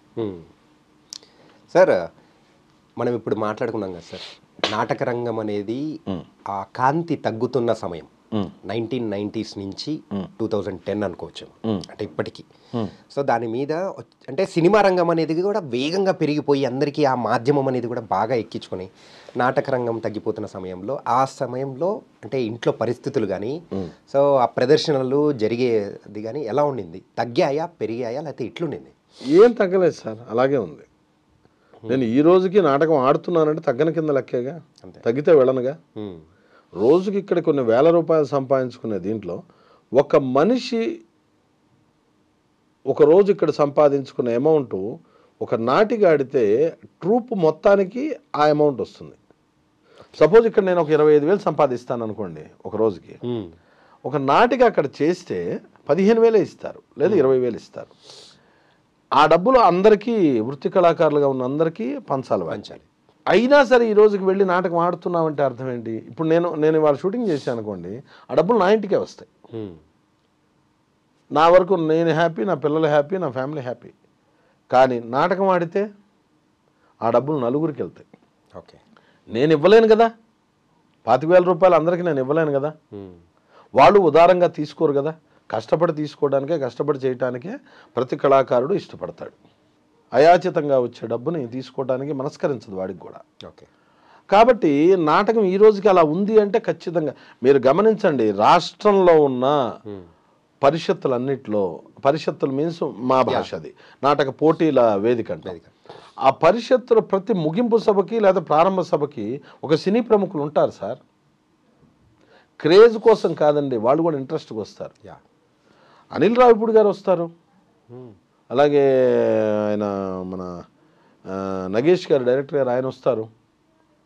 అక్కడ దాకా ఎందుకంటే సంవత్సరానికి 40 లక్షల రూపాయలు ఖర్చు పెడుతూ డాక్టర్ సాయిమాధవ్ బుర్రా గారు ఈ రోజుకి తెనాల్లో పరిషత్ జరుపుతున్నారు. పద్య నాటకం, సాంఘిక నాటకం, సాంఘిక నాటిక. 40 లక్షలు ఉంచుకోలేరా? వాళ్ళు సంపాదించిన దాంట్లో సింహభాగాన్ని తీసుకొచ్చి నాటక రంగాన్ని ఖర్చు పెడుతున్నారు అంటే నాటక రంగం బావున కింద లెక్కే కదా. కానీ ప్రేక్షకుల నుంచి వచ్చే ఆదరణ అనేది తగ్గిందని? లేదు సార్, అట్లేం లేదా సార్. ఇప్పుడు 60 ఏళ్ళు పైబడిన వాళ్ళకి సంవత్సరానికి 3 రోజులు పండగ సార్ అది వాళ్ళ ఊళ్ళో. ఆ ఊరి తిరణాలు ఎలాగో, ఆ గుడికి సంబంధించిన ఉత్సవాలు ఎలాగో, ఒక బ్రహ్మోత్సవాలు ఎలాగో, నాటక ఉత్సవాలు 3 రోజు నుంచి 4 రోజులు 5 రోజులు చేసేవాళ్ళు ఉన్నారు సార్. నా జీవితంలో మర్చిపోలేని సంఘటన ఒకటి ఉంది నాటకం విషయంలో. నేను ఎందుకు ఈ రోజుకి నాటకం ఆడతాననే దాన్ని చెప్తాను. Please sir. ఆ గుర్తింపు ఎలా ఉంటుందనేది అది ఇక్కడ ఉంటుంది, పేపర్ మీదను టీవీలోనూ ఉండదు సార్ ఆ గుర్తింపు. నేను బాలనటుడుగా నాన్నతో మొదలైనప్పుడు 91వ సంవత్సరంలో రామవరంలో నాటిక ఆడటానికి వెళ్ళాను, ప్రొహిబిట్ అని. ఆ నాటిక అయిపోయిన తర్వాత చిన్నపిల్లాడిగా ఇప్పుడు మన బుల్రాజు ఎలా నచ్చాడో నేను అలా నచ్చాను ఆ రోజున. నాకన్నా ఒక 5-6 ఏళ్ళు పెద్దవాడు అయి ఉంటాడేమో ఆ ప్రేక్షకుడు. వచ్చి నాతో చాలా ఇదయ్యాడు, చాలా ఆనందపడిపోయి ఎత్తుకొని మామూలుగా నన్ను వాళ్ళ సొంత పిల్లాడిలాగా ఇది చేసుకున్నాడు. అదే వ్యక్తి ఒక 4 సంవత్సరాల క్రితం వరకు ఆ పరిషత్ జరిగింది. ఆ నిర్వాహకుడు కాలం చేయడంతో ఆగిపోయింది. నాకన్నా 4-5 సంవత్సరాలు పెద్దవాడు కదండి అతను. నేను పెరుగుతూ వచ్చాను, అతను పెళ్ళైన తర్వాత భార్యతో వచ్చాడు నా నాటకానికి, అతను పిల్లలు పుట్టిన తర్వాత పిల్లలతో వచ్చాడు నాటకానికి, అతనికి కొడుకు కోడలు ఇద్దరూ ఇదైన తర్వాత మళ్ళీ వాళ్ళతో వచ్చాడు నా నాటకానికి. అంతకన్నా ఏం కావాలి సార్ ఇంకా గుర్తింపు?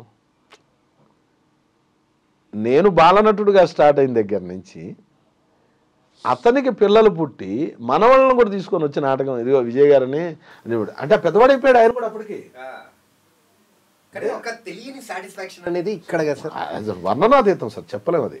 అంటే మీరు చెప్తుంటే నాకు అర్థమవుతుంది ఏంటంటే ఇప్పటికీ మీరు నాటకాలు అంటే ఇప్పుడు ఫిలిమ్స్ పరంగా అయితే చూసుకుంటే మీరు ఒక వెల్ నోన్ ఆర్టిస్ట్ అయ్యారు, సో అన్ని అవకాశాలన్నీ వస్తున్నాయి. అయినా కానీ ఎవరన్నా అడుగుతూ ఉంటారు ఎందుకు ఇప్పటికీ నాటకాలు ఆడి ఎందుకు కలిసిపోతూ ఉంటామని రోజు అడుగుతారు, రోజు అంటారు ఇంకా అవసరం అంటాయా. కానీ మీ సాటిస్ఫాక్షన్ అనేది అసలు దాంట్లో వచ్చేది దేంట్లో రాదు సార్, దానికి వెల కట్టలేం మనం. ఓకే, పైగా ఎవరింటో పెళ్ళి అన్నట్టుగా మన కోసం ఎదురు చూస్తూ ఉంటారు. ఆ డేట్లు మారవు సార్, చేస్తామన్న టైంకి చేస్తారు, చేస్తామన్న రోజుకు చేస్తారు, ఇస్తామన్న డబ్బులు ఇస్తారు. రేపు తీసుకో ఎల్లుండి తీసుకో ఉండవు సార్. మన దిగిన దగ్గర నుంచి మన పంపించేంతలో వాడు తోచినంతలో పెడతాడు, ఉన్నంతలో ఇంట్లో ఉంచుకుంటాడు. కులం కాదు, మతం కాదు, ప్రాంతం కాదు, భాష, ఓన్లీ తెలుగు వాళ్ళం, తెలుగు నాటకం నొక్క అభిమానంతోనే. ఎన్ని ఊళ్ళు మోస్తాయి సార్ అట్లా. ఉభయ రాష్ట్రాల్లో కలిపి నాకు తెలిసి 60 నుంచి 75 పరిషత్తులు ఉన్నాయి పర్మనెంట్గా నడిచేవి. వీటిలో మనం 40 నుంచి 50 టచ్ చేస్తే చాలు, ఫుల్ బిజీగా ఉన్నట్టే. ఓకే, నాటకం బ్రతుకుని ఇస్తుంది సార్, బ్రతుకుని నేర్పిస్తుంది కూడా. ఎందుకంటే నేను ప్రత్యేకంగా ఈ పాయింట్ అడిగిన దానికి గల రీజన్ ఏంటంటే మేము సో పేపర్స్లో చూసే ఆర్టికల్స్ అన్నీ చూసి నాటక రంగం అనేది కూడా సో కళావిహీనం అవుతున్నది, సో దాని యొక్క కాంతి తగ్గిపోతున్నది, సో వాళ్ళ లైఫ్స్ అనేది కూడా సో ఇలా ఆర్థికంగా కూడా చెప్పేసి అని మేము చదువుకున్నది సార్. సో అందుకోసము ఇలా నాకు ఇప్పటి వరకు అంటే ఈ క్వశ్చన్ అడగడానికి సో పర్ఫెక్ట్ పర్సన్ ఎవరు దొరకలేదు. So you are the perfect person.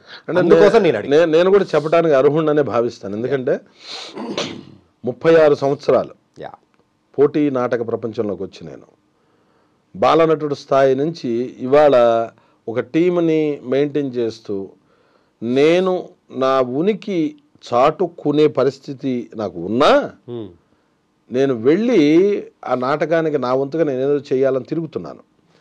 ఆ చేసే క్రమంలో గట్టిగా చెప్పగలను, అంత తేలిగ్గా నాటక రంగం లేదు.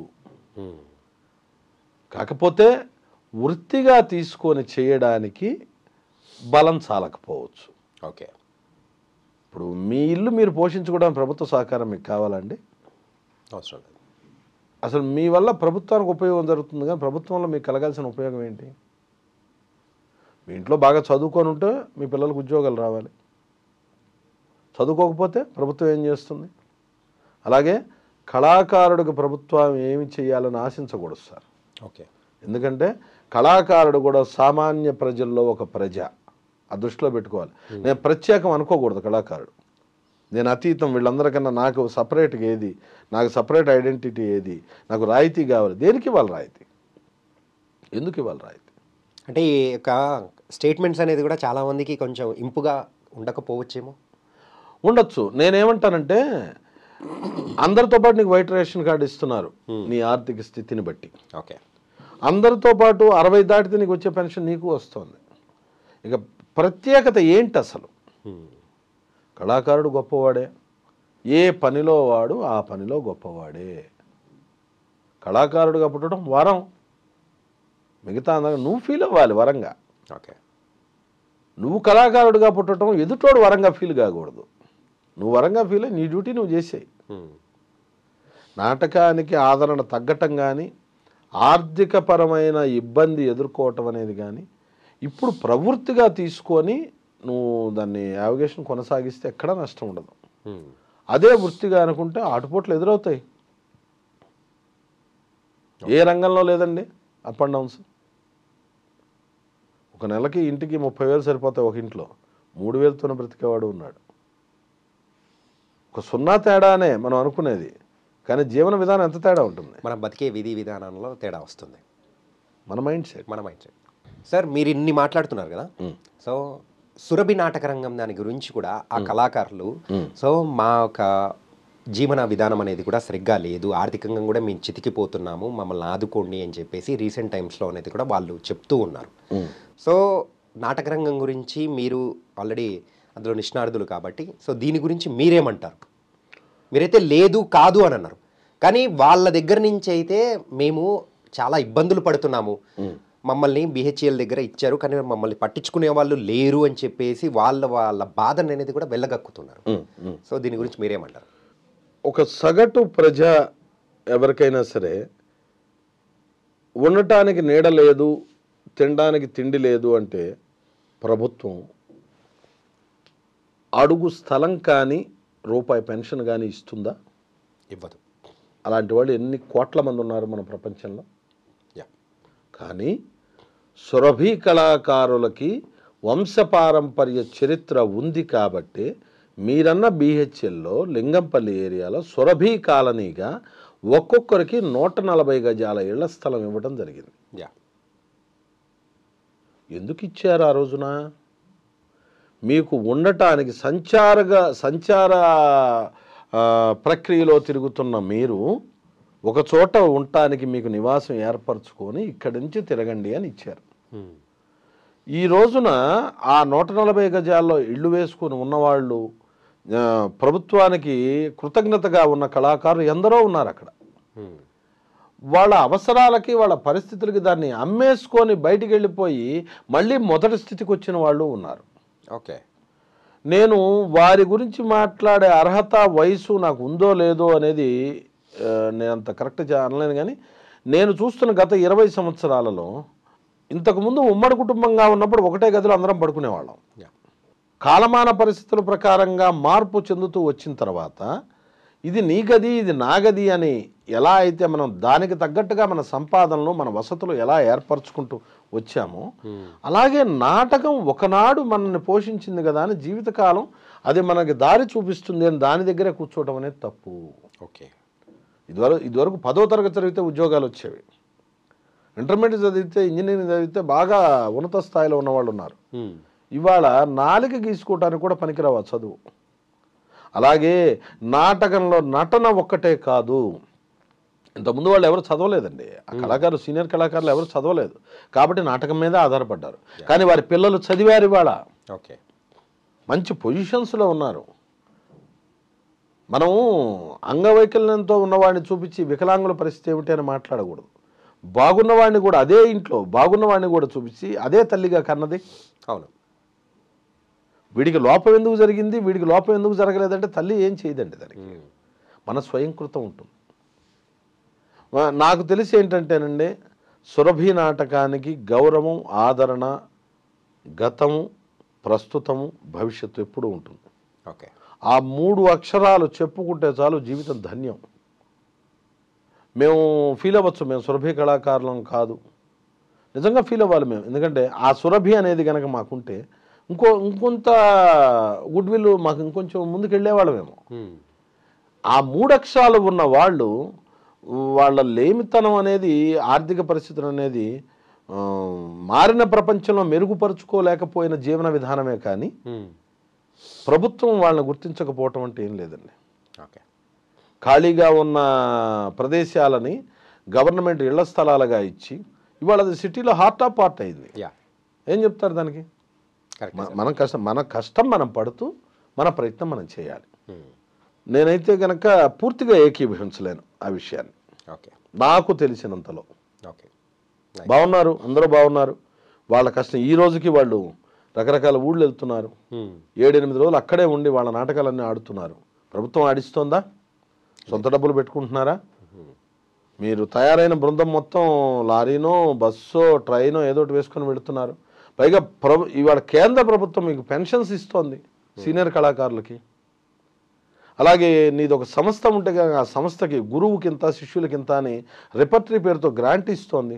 తీసుకుంటున్న కళాకారులు మీరు చెప్పిన ప్రాంతంలో ఎంతోమంది ఉన్నారు. నిజమా సార్?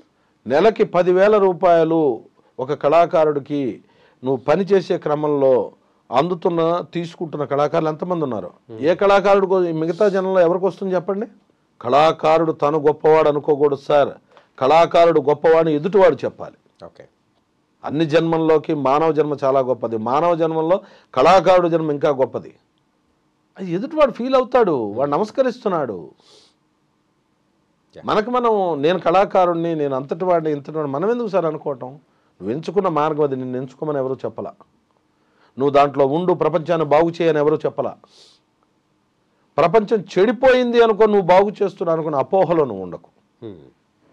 అందరూ ఎవరి జీవన విధానాలు వాళ్ళు ఎంచుకున్నారు, దాంట్లో అది నీకు ఇష్టపడ్డావు కాబట్టి నువ్వు దానికి దగ్గరగా వెళ్ళావు కాబట్టి నువ్వు చేస్తున్నావు. ఓకే ఓకే సార్, ఏంటంటే టాపిక్ కొంచెం సీరియస్ అయిపోయింది, మనం మళ్ళీ నార్మల్కి వచ్చేద్దాం. చెప్పండి సార్. మరి కుటుంబం గురించి వచ్చింది కాబట్టి ఉమ్మడి కుటుంబం సార్ ఇప్పటికీ? ఓకే, అంటే స్టవ్లు వేరే కానీ అందరం మామూలుగా కలిసి ఒకటే క్యాంపస్ ఉంటాం. ఒకటే క్యాంపస్ అంటే నాకైతే అర్థం కాలేదు సార్. అంటే 3 ఇళ్ళు వరుసన ఉంటాయి, నాన్న, అన్నయ్య, నేను. ఓకే, ఎవరి జీవన విధానాల ప్రకారంగా ఎవరం ఎటు వెళ్ళి ఎటు వచ్చినా ఒకటే కాంపౌండ్లో ఉంటాం. ఇప్పుడు మీరు ఆర్టిస్ట్, నాన్నగారు ఆర్టిస్ట్, మరి అన్నయ్య సార్? అన్నయ్య డాక్యుమెంట్ రైటర్. అంటే మా ఇంటికి 2 విద్యలు వచ్చు తాతల నుంచి. ఒకటి పొలాలు సర్వే చేయటం, దస్తావేజ్ రాయటం, అంటే కరణాలు అంటారు ఊళ్ళో ఆంధ్ర సైడు. తాతగారు వాళ్ళకి అది చేస్తూ కళాకారుడిగా నాటకాలు ఆడటం అనేది ఇంట్రెస్ట్. ఓకే, ఆ కుటుంబానికి ఉన్న ఆనవాయితీ 2 విద్యల్లో ఒక విద్యని అన్నయ్య చేస్తున్నాడు, ఒక విద్య నేను చేస్తున్నాను. అంటే ఎప్పుడు మీరు అడగలేదా మీ అన్నగారిని, ఏంటంటే అన్నగా మీరు కూడా మాతో పాటు ఇట్లా వచ్చి అని చెప్పేసి నాటకానికి? వాడి తర్వాతే నేనని చెప్తున్నాను కదా. కాదు కాదు, అంటే తర్వాత కూడా, అంటే మీరు చేస్తూ ఉన్న సందర్భంలో కూడా వాడికి ఇంట్రెస్ట్ లేదు. ఇంట్రెస్ట్ ఎప్పుడు అనిపించలేదు కానీ మాకు అభ్యంతరం పెట్టాడు. ఓకే, మమ్మల్ని ఎవరిని ఏమనడు. అలాగే ప్రతి సంవత్సరం మేము గత 10 సంవత్సరాలుగా మా ఊరి పేరుతోనే నాటక పరిషత్ నిర్వహిస్తాం 4 రోజులు. ఓకే, ఎంతోమంది కళాకారులు వస్తారు, చేస్తారు. మాకు తోచిన సంవత్సరానికి మా కుటుంబం నుంచి అన్నయ్య కానీ, నేను కానీ, నాన్న కానీ సుమారుగా 1,50,000 వరకు మేము దాని కింద వెచ్చించుకుంటాం. మా పిల్లల కన్నా కూడా నాటకం తర్వాతే ఏదైనా. మేము ఇవాళ ఇక్కడ సంపాదించే డబ్బుల్లో కొంత పర్సంటేజ్ అక్కడ ఖర్చు పెట్టుకుంటాం. మేము ఒకరికి దేవాలయానికి ఇవ్వటం ఇష్టం, 10 మందికి అన్నం పెట్టడం ఇష్టం, ఒకరికి మాకు నాటక రంగాన్ని పెట్టడం ఇష్టం. ఓకే, మేము దాంట్లోంచి వచ్చాం కాబట్టి. సో సింపుల్గా చెప్పాలంటే తాతల తరాల నుంచి కూడా సో కంప్లీట్గా ఈ ఒకటి ట్రాన్స్ఫార్మ్ అవుతూ వస్తుంది. అవునండి. మీ తర్వాత జనరేషన్ లేదనే చెప్పాలి. లేదనే చెప్పుకోరా? చెప్పాలి. ఎందుకు సార్ అలాగా? ఎందుకంటే అన్నయ్య పిల్లలు ఇద్దరు, ఒకటి ఇంజనీరింగ్, రెండోవాడు ఇంజనీరింగ్లో ఉన్నాడు. వాళ్ళిద్దరికి పెద్దగా దీని మీద అంటే లోపల ఇష్టం ఉందేమో కానీ పైకైతే కనుక ఇప్పటి వరకు లేదు. ఉంటే కనుక బాలనటులు కానీ లాక్కొచ్చేవాళ్ళం కదా. అంటే ఎప్పుడు ఆ ప్రయత్నం అనేది కూడా ఎప్పుడు జరగలేదా? జరగలే అసలు. అన్నయ్యకి పెద్ద ఇంట్రెస్ట్ లేదు. ఓకే, దాంతో అన్నయ్య పిల్లల మీద ప్రెజర్ లేదు. తర్వాత నా పిల్లలు, పాప ఇంటర్మీడియట్ ఫస్ట్ ఇయర్. సహజంగా ఆడపిల్లని మనం ఈ సైడ్ లాగడానికి పెద్దగా ఆసక్తి చూపించాం. 2 ఏంటంటే ఆరోగ్యకరమైన పిల్ల ఆ పిల్ల ఒక్కతే. ఓకే, బాబు 11 ఏళ్ళు, వాడికి బై బర్త్ 3 వాల్స్ లేవు. ఓకే, 2 బైపాస్ సర్జరీలు జరిగినాయి ఇప్పటికీ. కాబట్టి వాడిని ఈ స్ట్రెస్లోకి నేను తీసుకురాలేను. నాకు వాడిని తేవాలని ఉంది, వాడికి రావాలని ఉంది, ఏదో ఒక విధంగా ఈ రంగంలో ఇమర్చాలని ఉంది నాకు. అంటే అబ్బాయికి కూడా ఇంట్రెస్ట్ ఉందని? ఖచ్చితంగా ఖచ్చితంగా, దాంట్లో అనుమానమే లేదు. ఓకే, ఎక్కడికి పోతుందండి, ఆ రక్తంలో ఉన్నది ఎక్కడికి పోదు కదా. ఉంది. కాకపోతే భయం ఏంటంటే టోటల్ లోపల ఆర్టిఫిషియల్ ఎక్విప్మెంట్స్తో వాడు సర్వైవ్ అవుతున్నాడు. ఓకే, ఈ పరిస్థితుల్లో వాడికి ఇప్పటికి దాదాపు 45 లక్షలు ఖర్చు పెట్టుంటాం కుటుంబ పరంగా వాడికి.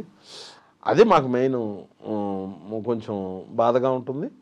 కానీ అదే మా అందరికీ ఈ మార్గం వైపు రావడానికి, ఎందుకంటే ఉన్న అనారోగ్యాన్ని బట్టి ట్యాబ్లెట్ అన్నట్టుగా రోగ తీవ్రతను బట్టి మందు. ఇప్పుడు వాడి కోసమైనా మేము అందరం గట్టిగా లక్షల్లో సంపాదించాలి, సంపాదించాల్సిందే. ఏ రోజు అవసరమైనా సరే వాడికి మేము సంపాదించాల్సిందే. ఇప్పుడు ఆరోగ్య పరిస్థితి అనేది ఎలా ఉంది? బాగుంటాడు అసలు, మీకు అక్కడెక్కడ తేడా కనపడ్డు. లోపల ఏం జరుగుతుందో మనకి తెలియదు. ఓకే, ఎవరికి తెలియదు. మరి వదిన గారు హౌస్ వైఫ్ అంతే. సో మీకు ఎప్పుడు అనలేదా? సో వదిన గారి దగ్గర నుంచి ఎప్పుడైనా వచ్చే ఉంటుందేమో, ఎందుకు మీరు అక్కడ కష్టపడి వచ్చి మళ్ళీ ఇక్కడ నాటక రంగంలో కూడా ఏంటంటే ఇది చేస్తూ అది ఒకటన్నా, అంటే ఎందుకంటే ఎప్పుడైనా కానీ బయట వాళ్ళు అడిగే కంటే ముందు మన ఇంట్లో వాళ్ళే మనల్ని అంటే మనం పడుతున్న ఇబ్బందిని కానీ లేకపోతే కష్టాన్ని చూసి కొంచెం తగ్గించుకోవచ్చు కదండి అని ఇలా అంటే నేను ఈ విషయంలో తక్కువ సమాధానం చెప్తాను. ఎందుకంటే తమ కుటుంబాన్ని ఎవరైనా సరే వెనకేసుకొచ్చుకుంటారు. మా కుటుంబం విషయానికి వచ్చేపాటికి ఏంటంటే కళారంగానికి సంబంధించిన ప్రాధాన్యత ఇంట్లో ఎక్కువ. కాబట్టి నొప్పి ఉన్నా బాధ ఉన్నా ఏదున్నా సరే వాళ్ళలో దాచుకోవటమే. ఓకే, చేయగలిగింది ఏం లేదు. సింపుల్గా చెప్పాలంటే జంతకు తగ్గ బొంత అంతే, మీకు తగ్గట్టే వదిన గారు కూడా. ఇప్పుడు వారసత్వం అండి. మా అమ్మగారు మా నాన్నగారిని భరించి అన్నీ స్వీకరించింది, నన్ను భరించి అన్నీ స్వీకరించాలి అంతే. రేపు నేను నా కూతురికి చేసే మొగుడు అతను కళాకారుడు అనుకోండి, సపోజు నా కూతురు భరించాల్సిందే. కూతురికైతే ఒక న్యాయం, నాకైతే ఒక న్యాయం లేదు. ఓకే, నాటకం జరిగే ముందు సో దానికి తగ్గ అరేంజ్మెంట్స్ అనేది కూడా ఉంటాయి. అవును. సో ఆ అరేంజ్మెంట్స్ చేసే సందర్భంలో గెస్ట్తోనే ఆ పనులన్నీ చేపించారని కూడా మాకు తెలిసినది. ఇది అది కరెక్ట్ చెప్పండి. పాపం మినిస్టర్ గారు ఇది మర్చిపోలేని విషయం. 2006లో నర్సీపట్నంలో. కానీ ఇది ఒక గమ్మత్తమైన విషయం సార్, నిజమేది. ఎందుకంటే ఈ రోజుకి అలా ఎలా తెలియకుండా ఎలా చేసేసాము మనం అనుకున్నాం. సాయంత్రం హడావిడిగా సెట్ సర్దుకుంటున్నాము, పిన్నులు పెడుతున్నాము. ఆ పిన్నులు బాక్స్ పట్టుకోవడానికి మనిషి ఎవడలేడు. లేకపోతే మీరు పట్టుకోండి, కొంచెం పక్కన కనపడ పట్టుకోండి అన్నాను. ఆయన పట్టుకున్నాడు, గబగబా పెట్టేసాం, అయిపోయిన తర్వాత సరే మీటింగ్ స్టార్ట్ అవుతుంది. మేము పక్క వెళ్ళిపోయాము. తర్వాత మీటింగ్ స్టార్ట్ అయింది. మేకప్ చేసుకునే వాళ్ళం ఒక చెవేసి వింటున్నాం. వేదిక మీదకి పలానా వ్యక్తిని రావాల్సిందిగా కోరుతున్నాం అన్నారు. షాక్. నా గుండు సూదులు అందించింది ఆయన. అప్పటిదాకా ఆయన మినిస్టరు. నేను షాకు. అంటే ఇప్పుడు పేరు చెప్పుకోలేను అది, ఎందుకంటే ఆయన చాలా పెద్దవారు కాబట్టి. ఆ రోజు తెలియకుండా జరిగిన పొరపాటు కానీ తెలిసి చేసిన పొరపాటు కాదు. చాలా గొప్పవాడు. ఆ ఒక్క ఉదాహరణ చాలు. అప్పటికే ఆయన ఎమ్మెల్యే. కానీ సార్ అంటే ఆ రోజు నేను ఇలా అని చెప్పేసి ఆయన కూడా అలా అనుకోకుండా మీతో పాటు కూడా సో మనలో ఒకడని అనుకుని ఆయన కూడా చేశారు. ఆయన గొప్పతనం అనే చెప్తాను. చాలా గొప్పవాడు సార్. ఎందుకంటే అప్పటికే ఎమ్మెల్యేగా ఉన్న మనిషి, ఏ ఊరి నుంచి వచ్చామో తెలియదు. వాళ్ళు స్టేజ్ మీద మామూలు వాళ్ళ ఊళ్ళో నాటకాలు జరుపుతున్నారు కాబట్టి నుంచొని ఉన్నాడు ఆ మనిషి. నుంచొని పక్కన ముక్కు మొహం తెలియనివాడు నేను బాక్స్ సీట్ పట్టుకో అనగానే పట్టుకొని అయిపోయేంత వరకు నుంచున్నారు. అందించి వెళ్ళిపోలా, మళ్ళీ అయిపోయేంత వరకు నుంచున్నారు ఆయన. నేను పేరు కూడా చెప్తాను సార్, నేను చెప్పగలను కానీ పెద్ద ఆయన కదా అంత నుంచి. చింతకాల అయ్యన్న పాత్ర. అవును అయ్యన్న పాత్ర. కానీ నిజంగా గ్రేట్ సార్, చాలా గొప్పవారండి ఆ విషయంలో. Super sir. రీసెంట్గా ఒక 3 years బ్యాక్ కూడా వాళ్ళ ఊరు వెళ్ళి అదే వేదిక మీద ఆడాను నేను. మళ్ళీ గుర్తు చేసుకున్న ఆ విషయాన్ని. ఇదే వేదిక మీద కదా ఆ రోజు నేను. కానీ భలే గమ్మత్ సార్ నిజంగా. ఎందుకంటే అంత పెద్దవారు అయ్యి ఉండి ఏమీ ఇది లేకుండా మనకి సహాయపడటం అనేది, అందుకే వాడు ఊరికే అవ్వలేదు సార్ మహానుభావులు అందరూ. సార్ మన సినీ రంగంలో తనికెల భరణి గారు, కోటా శ్రీనివాసరావు గారు, బ్రహ్మానందం గారు, ఏవిఎస్ గారు, రాళ్లపల్లి గారు, ఇలా చెప్పుకుంటూ పోతే చాలామంది గ్రేట్ ఆర్టిస్టులు అనే వాళ్ళు కూడా మన తెలుగు సినీ రంగానికి చాలా మంచి సేవలు అనేది కూడా చేశారు. అవునండి. వాళ్ళు ఏజ్ పెరిగే కొద్దీ కానీ కొంతమంది మన నుంచి అంటే మన మధ్యలోంచి నిష్క్రమించడం ద్వారా కూడా సో ఆ వాక్యూమ్ అనేది క్రియేట్ అయింది. అవును. సో ఆ గ్యాప్ ఫిల్ చేయడానికి కూడా చాలామంది ట్రై చేస్తూ ఉన్నారు. సో ఇప్పుడు మీలాంటి వారి వల్ల కూడా ఆ గ్యాప్ అనేది ఫిల్ అవుతుంది అనుకోవచ్చా? ఆల్రెడీ గ్యాప్ను ఫిల్ చేస్తున్నారండి చాలామంది. భవిష్యత్తు ఏదైనా గ్యాప్ వస్తే నా బోటి వాడి వల్ల ఫిల్ అవుతుందని నేను ఆశపడాలి. ఇప్పుడు గ్యాప్ లేదనే అంటాను నేను, ఎందుకంటే అందరూ ఫిల్ చేస్తూ వచ్చారు ఎవరి స్థాయిలో వాళ్ళు. సార్ రంగస్థల నేపథ్యం కాకుండా అద్భుతంగా సినిమాల్లో పాత్రలను చేస్తున్న కళాకారులు ఎంతోమంది ఉన్నారు. వాళ్ళకి రంగస్థలం ఏం లేదే, నేపథ్యం లేకుండానే చాలామంది ఉన్నారు. ఓకే, భవిష్యత్తు అటువంటి అవకాశం నటరాజు నాకు ఇస్తాడు అని మాత్రం ఆశిస్తున్నాను. అంటే మీకు ఏ టైప్ ఆఫ్ పాత్రలు చేయడానికి ఎక్కువగా మీరు ఇష్టపడతారు? అన్ని మాత్రం చెప్పను. హ్యూమర్ ఇష్టం సార్. హ్యూమర్ చేయించుకునేవాడు ఉంటే గనక కొంచెం లూజ్ ఇచ్చి వదిలిపెడితే గనక, అంటే లెంగ్త్ కొంచెం లెంగ్త్ వస్తే ఏదైనా ప్రూవ్ చేసుకోవడానికి ట్రై చేస్తాను. 2 నెగిటివ్ క్యారెక్టర్స్ ఇష్టం. Negative characters. ఇష్క్ మూవీలో సో మీరు ఒక పాత్ర చేశారు, కన్నింగ్. అవును. మిషన్ కుడుతూ. అవును. సో ఆ పాత్ర ఎలా అనిపించింది? అది నాకు ఇచ్చింది దర్శకుడు రాజు గారు, ఎస్ఎస్ రాజు, మేము నాగరాజు గారిని పిలుస్తాం. ఆయన ఒక 10 సంవత్సరాల గ్యాప్ తర్వాత పిలిచి మరీ ఆ సినిమా ఇచ్చారు. చాలా మంచి వేషం సార్, అది కరెక్ట్గా ఈ టైంలో పడితే ఇంకేదైనా పేరు వచ్చేదేమో. యా ఇంకొంచెం ఎర్లీగా పట్టడంతో కొంచెం జాబ్ సాటిస్ఫాక్షన్ ఉంది, కానీ కెరీర్ సాటిస్ఫాక్షన్ దానివల్ల కలగల. ఓకే, అదొక్కడికి బాధ. నైస్. అంటే తర్వాత భీమ్లా నాయక్ అంత పెద్ద ప్రొడక్షన్లో పెద్దవారి మధ్య మనం ఒక 50 రోజులు ట్రావెల్ చేయటం, సితారా లాంటి బ్యానర్ వాళ్ళు బాగా చూసుకోవడం, స్వామి త్రివిక్రమ్ గారు లాంటి వారి దగ్గర ఒక చిన్న గుర్తింపు రావడం అనేది అనతి కాలంలో చాలా గొప్ప వరమే. అది నాకు ఇద్దరూ బాగా ఇదండి, ఇద్దరు అంటే మహా ఇష్టం. అంటే ఈ ఆర్డరు చెబితే మళ్ళీ ఎలా అయినా ఒకటి మొదలు పెట్టాలి, తర్వాత చివరి చెప్పే పేరు ఇదే అవుతుంది. కానీ అటు త్రివిక్రమ్ గారన్నా, అలాగే అనిల్ రావిపూడి గారన్నా, అలాగే మా అబ్బాయి రామ్ గారన్నా అబ్బరాజు, అలాగే సాగర్ చంద్ర గారన్నా, సూర్య బృందా డైరెక్టరు, వీళ్ళందరూ నేను ఏమీ కాకుండానే పెంచిన వాళ్ళు నన్ను. జీవితకాలం ఎవరి ముందు ఎవరు ఎక్కువ అనేది కాదు ఇక్కడ, ప్రతి ఒక్కళ్ళు. అలాగే నాకు బాగా ఇష్టమైన దర్శకుల్లో శ్రీను వైట్ల గారు సినిమాలు బాగా ఇష్టం. అంటే ఫుల్ ఎంటర్టైన్మెంట్, లాజిక్ ఇవన్నీ ఏం మాట్లాడటానికి లేదు, ఫస్ట్ ఎంటర్టైన్మెంట్ బాగుంటాయి, బాగా ఎంజాయ్ చేస్తాను. అలాంటి అవకాశాలు వస్తే కనుక బాగుండు అంటే ఆశపడతాం. కానీ మొన్న సంక్రాంతికి వస్తున్న మూవీలో ఇంకొక సీన్ ఉంటే బాగుండు అని అనిపించిన సందర్భాలు అనేది కూడా ఉన్నాయి సార్. అది ఆ రూపం తెచ్చింది కూడా దర్శకుడేగా, కాబట్టి ఆ క్రెడిట్ కూడా దర్శకులదే. చాలా పేషెన్సీగా ఉంటారు సార్, సెట్లో ఎక్కడ హడావిడి ఉండదు, చాలా పేషెన్సీగా కన్స్ట్రక్టివ్గా వెళ్ళిపోతూ ఉంటుంది. కానీ సార్ మీ దగ్గర నుంచి అయితే మీరు అన్నట్టు కూడా ఆ ఫుల్ లెంత్ హ్యూమర్ పాత్ర we're waiting and we're expecting అనమాట. అంటే వాస్తవం నాకు ఇంకొకటి ఇది ఖచ్చితంగా చెప్పుకొని తీరాలి నేను. బృందా వెబ్ సిరీస్ అయిపోయిన తర్వాత, టెలికాస్ట్ అయిన తర్వాత అవకాశాలు చాలా వచ్చినాయి, చాలామంది ఇచ్చారు. ఇంకా భవిష్యత్తులో చేసేవి తర్వాత ఎట్లాగో తెలుస్తాయి. ఆ వెబ్ సిరీస్ దెబ్బకి నాకు ఒక అడ్వాంటేజ్ ఉంది, ఒక డిసడ్వాంటేజ్, రెండు జరిగినాయి నాకు. ఫస్ట్ డిసడ్వాంటేజ్ గురించి. డిసడ్వాంటేజ్ ఏమనుకున్నారు, వీడు మొత్తానికి మలయాళం బ్యాచ్ లాగా ఉందే, మొత్తం వీడిని ఎక్కడి నుంచో తీసుకొచ్చారు, ఇక్కడ వాడిని కాదు అనుకున్నారు కొంతమంది. దాంతో నా కోసం ఎవరు ప్రయత్నించరు, ఇతను ఎవరు అనేది ఆలోచించరు. ఓకే, ఉన్నవాళ్ళు మనతో వాళ్ళతో చూసుకుందాంలే అనుకుంటారు. అడ్వాంటేజ్ ఏంటి, నేను తెలిసిన వాళ్ళు నాకు ఫోన్ చేసి మరి నిన్ను ఆ షేడ్లో చూడలేదు అసలు, మేము ఎప్పుడు యారగెన్స్ గాను నెగిటివ్ రోల్లో చూడలేదు, చాలా బాగా చేసేవారు, యాటిట్యూడ్ చూపించడం కానీ బాగా చేసామంటే, దర్శకుడు పుణ్యం ఆయన చేయించుకున్నాడు, మనదేం లేదన్నా నేను. నాకు అదొక్కటి కొంచెం బాధ వేసింది. అంటే నేను తెలుగు నటుండి పూర్తిగా 100% నాకు తెలుగు ఒకటే వచ్చు, దీంట్లో తేడా లేదు. నేను ఏ పరభాషావాడిగా, అది నా రూపం లోపమా, నేను చేయడం లోపమా, అదొక్కటి కొంచెం ఫీల్ అయ్యాను అంతే.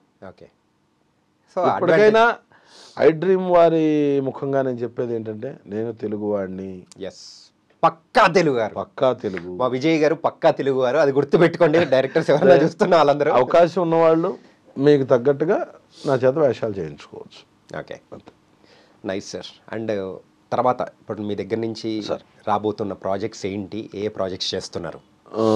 ఒకటి ఎస్ఎల్బిసి వాళ్ళది ఒకటి చేస్తున్నాను సార్, 2 అక్కినేని అఖిల్ గారిది అన్నపూర్ణ వాళ్ళది ఒకటి చేస్తున్నాను. ఆ అబ్బాయి నందు డైరెక్టర్ పేరు, వినరో భాగ్యం విష్ణు గత దర్శకుడు. దానికి కూడా అతనే ఇలాగే 10 సంవత్సరాల గ్యాప్ తర్వాత పిలిచి అన్నయ్య అంటూ చేయించారు. ఇప్పుడు కూడా ఈ సినిమాకి అతనే పిలిచారు. ఓకే, నాకు తెలియదు తను చేస్తున్నాడని కూడా తెలియదు, అతనే పిలిచి అన్న నాకు ఈ వేషం చేసి పెట్టండి అన్న అని చెప్పారు. ఆ అబ్బాయితో కూడా ట్రావెల్ బాగుంటుంది. ప్రస్తుతం ఈ 2 చేస్తున్నాను. చాయ్ బిస్కెట్ వాళ్ళది సోనీ లీవ్లో టెలికాస్ట్కి రెడీగా ఉంది, degree days in web series. Deva Katta గారిది హిట్ మ్యాన్ వెబ్ సిరీస్ టెలికాస్ట్కి రెడీగా ఉంది. సినిమా ఒకటి ఓం శాంతి శాంతి, తరుణ్ భాస్కర్ గారు వాళ్ళది, హీరో తరుణ్ భాస్కర్ గారు, సజీవ్ అని కొత్త కూడా డైరెక్టర్. ఈ మొన్న 35 సినిమా వచ్చింది కదా, అవును, ఆ ప్రొడక్షన్ వాళ్ళది. ఓకే, అది సినిమా రిలీజ్కి రెడీగా ఉంది. అది వాల్తేరు టాకీసా, వాల్తేరు ప్రొడక్షన్స్ ఏదో ఒకటి ఉంటుంది. Nice sir.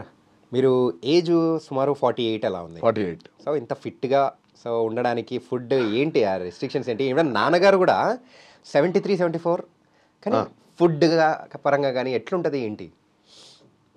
మొదటిది జెనెటిక్గా ఉండాలి. రెండోది ఏదన్నా కొంచెం పొట్ట వచ్చిందంటే మన స్వయం కృతాపరాధం. మూడోది ప్రధానంగా హెల్దీగా ఉండటానికి, గ్లోనెస్ పోకుండా ఉండటానికి కారణం ఏంటంటే ప్రధానంగా రైస్ ఎక్కువ తింటాం. రైస్ 3 పూట్ల అన్నం తింటాం సార్. రైస్ ఎక్కువ ఫ్యాట్ అది ఇది అంటారు సార్. ఏమో తినేవాళ్ళకి ఏమో, నాకు కాదు, నాకు ఇబ్బంది లేదు. ఓకే, హ్యాపీగా 3 పూట్ల అన్నం తింటాను నేను. సో ఒకవేళ షూటింగ్స్కి అలా బయటికి వెళ్ళినప్పుడు అక్కడ ఏమైనా ఇబ్బందులు కానీ అట్లా ఏమైనా ఫుడ్ పరంగా వండుకుంటారా? లేదా ఇంటి దగ్గర తీసుకెళ్తాం. వేడిగా తినాలి. ఓకే, పచ్చళ్ళు పొళ్ళు ఎప్పుడు బండిలో ఉంటాయి. అక్కడ అందుబాటులో ఏ వంట ఉంటే ఆ వంట తింటానికి సిద్ధం, ఇబ్బంది లేదు. సాధ్యమైనంత వరకు వర్క్ దగ్గర ఫుడ్ కాన్సన్ట్రేషన్ కన్నా ఫుడ్ కాన్సన్ట్రేషన్ ఎక్కువ. ఓకే, అది చేసుకొని ఇంటికి వచ్చి ఇంట్లో చూపించడం ప్రతాపం. ఏదైనా ఇంట్లో బాగా కుమ్మేస్తారా? రాత్రి 12 అయినా సరే ఆనందం తినాల్సిందే. వా, నైస్ సార్. దానికైతే మీ యొక్క నాటక రంగం నుంచి వచ్చిన మీ జర్నీ కానీ, ఆ తర్వాత ఇప్పుడు సినీ రంగంలో కూడా మీరు ముందుకెళ్తున్న విధానం అనేది చూస్తుంటే నిజంగా చాలా చాలా హ్యాపీ అనిపిస్తుంది. అంటే కొంతమంది ఈవెన్ మా ఇంట్లో మా అమ్మగారు ఎప్పుడు అంటూ ఉంటారు, ఎక్కువ సినిమాలు చూస్తూ ఉంటారు. ఇందాక నేను అడిగాను కదా, కోటా శ్రీనివాసరావు గారు ఇట్లా వీళ్ళందరూ లెజెండ్స్ అందరూ కూడా. సో వాళ్ళ అందరూ కొంచెం రిటైర్ అయిన తర్వాత తెలుగు ఇండస్ట్రీలో అంటే ప్రామినెంట్ రోల్స్ చేసేవాళ్ళు కొంతమంది తగ్గిపోయారు, వాళ్ళు వస్తే బాగుంటుందని. బట్ ఇలా మిమ్మల్ని చూసిన తర్వాత so it was very very happy. ఇంకా మంచి మంచి రోల్స్ చేస్తూ మనందరూ అంటే దక్షిణాది ప్రేక్షకులందరికీ కూడా దగ్గర అవ్వాలని మనస్ఫూర్తిగా కోరుకున్నాము. ఖచ్చితంగా అండి. రంగస్థల ప్రయాణం ఎప్పుడో 90లో మొదలుపెట్టి ఈ రోజుకి ఈ స్థాయికి వస్తామని ఏ రోజు ఊహించింది కాదు. మన ప్రయాణం మనం చేస్తూ ఉంటే ఆ మలుపులు వచ్చేవి వాటంతట అవే వస్తూ ఉంటాయి. అనవసరమైన టెన్షన్లు పట్టడం కన్నా మన ప్రయాణం మనం చేస్తూ ఉంటే కనుక శిఖరానికి ఏదో ఒక రోజుకు వెళతాం. మాకు గట్టిగా నమ్మకం ఉంది, మాకంటూ ఎక్కడన్నా ఒక లైన్ రాసుకోగలుగుతాం, మా కుటుంబ పరంగా, నాన్న పరంగా కానీ ఇద్దరి పరంగా కానీ రాసుకోగలుగుతామని. ఆ అవకాశం ఇప్పటి వరకు ఈ స్థాయికి తీసుకొచ్చిన ప్రతి ఒక్కళ్ళకి మేము రుణపడే ఉంటాం. Thank you so much for coming iDream. Thank you Swamy.